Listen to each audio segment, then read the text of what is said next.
Indonesia adalah negara perkebunan kelapa sawit terluas di dunia. Potensi ini dilihat oleh Indonesia-Australia Commercial Cattle Breeding Program atau IACCB untuk mengembangkan sebuah model pembiakan sapi yang berintegrasi dengan kelapa sawit, yaitu Sistem Integrasi Sapi Kelapa Sawit, disingkat SISKA. Pada model ini, sapi mendapat pakan yang sangat murah dari rumput dan gulma yang tumbuh di kebun sawit. Sementara itu, tanaman sawit mendapat manfaat dari urin dan kotoran sapi sebagai pupuk. Dari sisi perusahaan sawit, model SISKA juga memberi keuntungan dari penghematan biaya karena kegiatan weeding kini digantikan oleh sapi. Namun begitu, untuk beberapa kondisi seperti perkebunan dengan lahan terbatas atau perkebunan di daerah dengan curah hujan tinggi, pembiakan sapi di lahan sawit akan lebih berhasil bila mana dilengkapi dengan pemeliharaan di kandang atau disebut breedlot. Model pembiakan gabungan ini dinamakan semi-SISKA semi-breedlot atau disingkat SISKA breedlot. Dengan model SISKA breedlot, sistem pembiakan menjadi lebih terkontrol, terutama di masa selama dan sesudah melahirkan, di mana tingkat kematian pedet di ladang perkebunan bisa tinggi.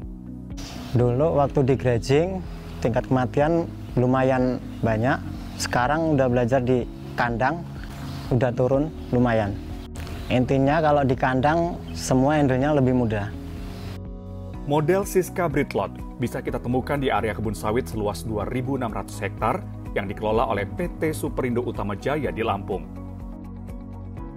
Dalam model ini, sapi yang lepas sapih, bunting muda, atau belum bunting berada di area sawit dan bebas mengekspresikan perilaku alamiahnya.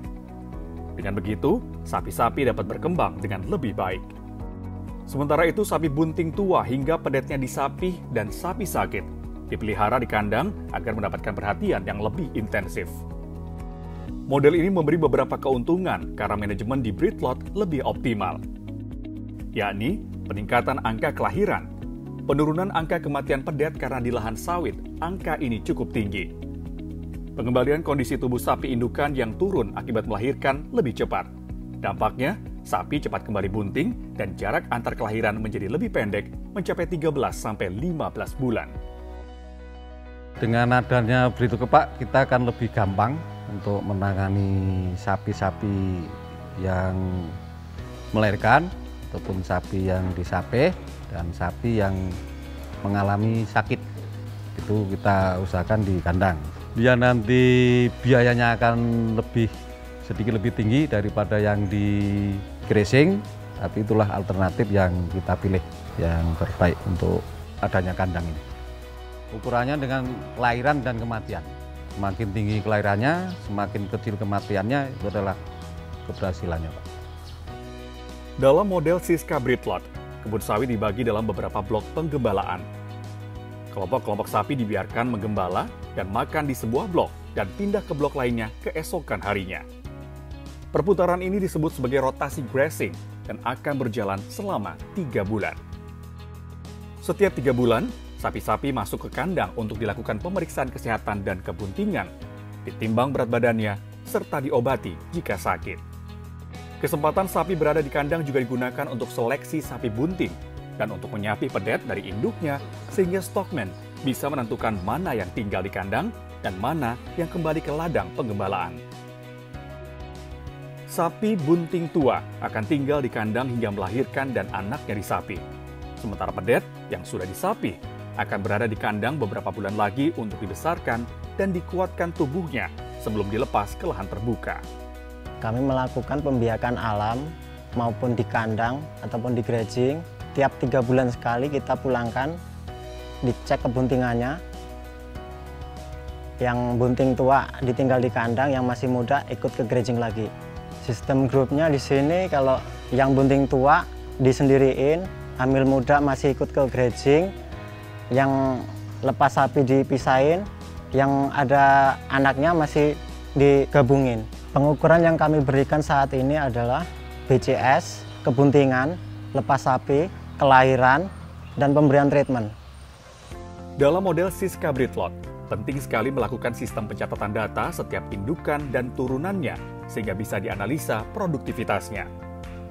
Ketiadaan sistem pencatatan akan berdampak pada kesalahan strategi.